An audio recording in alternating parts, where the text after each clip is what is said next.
رجل تزوج وفي أول يوم من زواجه حضر مائدة كبيرة من أجل الاحتفال، فطلبت الزوجة أن ينادي على والدته، وعندما جلست والدته وضع لها شيئاً بسيطاً من الطعام، وبالمقابل وضع لزوجته من كل الأطعمة. لا تترك الشيطان يمنعك من كتابتي، اللهم احفظنا من نار جهنم، ثم حاربه بوضع لايك للفيديو. لاحظت الزوجة ذلك وغضبت، ثم طلبت منه الطلاق وقالت له أن العرق دساس ولا أريد أن أنجب منك ولد يهينني، وبالفعل تطلقت منه ورزقها الله زوجاً باراً بأمه. ثم مرت السنين وأنجبت أولاد. في أحد الأيام كانت تجلس مع أولادها في أحد المطاعم، وإذا بها تشاهد رجلاً كبيراً في السن متشرداً. نادت عليه فقالت له: ألم أقل لك أن العرق دساس وكما تدين تدان؟ فقال لها: من أنت؟ قالت: أنا زوجتك السابقة، انظر إلى أولادي كم يحبونني ويهتمون بي، وانظر إلى حالك، هذا جزاؤك لأنك أهنت أمك. رد عليها: لقد ندمت على فعلتي، رغم أن أمي سامحتني قبل أن تموت، أدعو الله أن يغفر لي ويغفر لكل من حط لايك.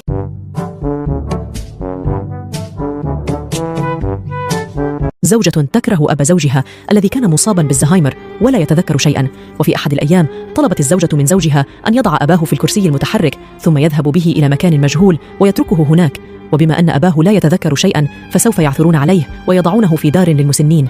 وافق الزوج على الفكرة وشرع في تنفيذها. وفي الطريق كان الأب يسأل ابنه: إلى أين تأخذني يا بني؟ سأخذك إلى مكان ترتاح فيه يا أبي. إذا كنت تحب دخول جنة المأوى والاستمتاع بطعامها، اكتب: اللهم لا تحرمني طعام الجنة، ثم ضع لايك واشتراك. بعدما عاد الولد من المدرسة تفاجأ بعدم وجود جده، فسأل أمه فأخبرته أن أباه أخذ جده ليتخلص منه وأنه لن يعود إلى هنا أبدا.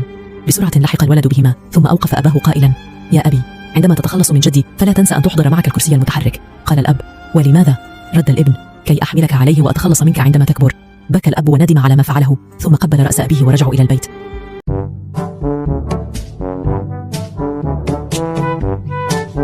كان لأحد الأمهات عين واحدة وقد كرهها ابنها لما كانت تسبب له من إحراج، فكان يرى شكلها مقززا. وفي أحد الأيام ذهبت الأم إلى المدرسة كي تطمئن عليه، فحس الولد بالإحراج. وفي اليوم التالي قال الابن لأمه: متى ستموتين وتختفي من حياتي كي أتخلص من الإحراج الذي أتعرض له بسببك؟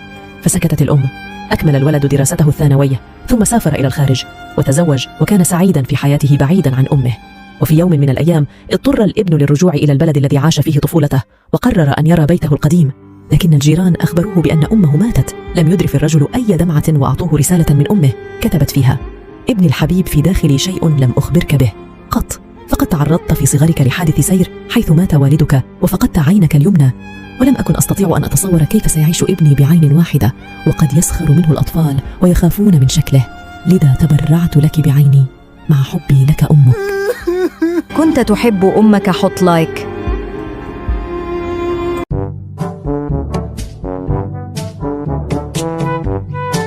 زوجة تكره أم زوجها، وكانت دائما تطلب منه أن يحمل أمه ويصعد بها إلى الجبل ثم يتركها هناك ويرجع.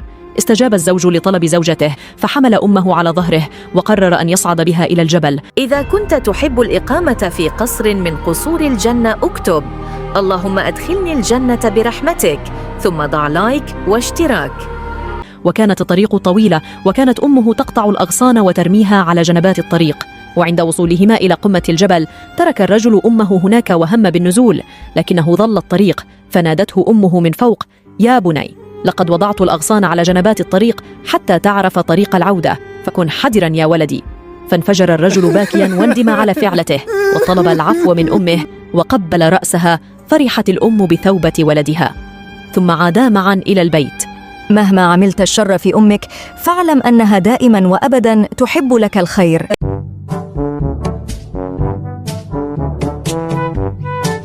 كانت هناك فتاة صغيرة مريضة بمرض خطير، وكان أخوها الكبير يأتي لزيارتها كل صباح. في يوم ما جلب لها دمية على شكل دب، فسألته: هل سيحرسني الدب عندما ترحل؟ أجابها أخوها بابتسامة: نعم، سيفعل وسيكون معك دائما.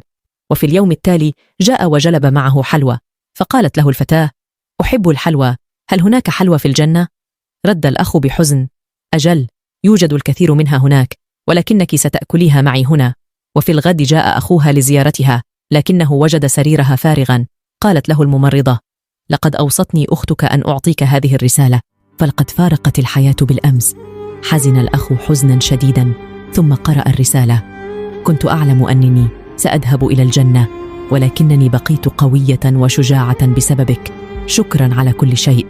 أنا والدب سنشتاق لك. أحبك جدا. حط لايك يا أسطورة الأساطير.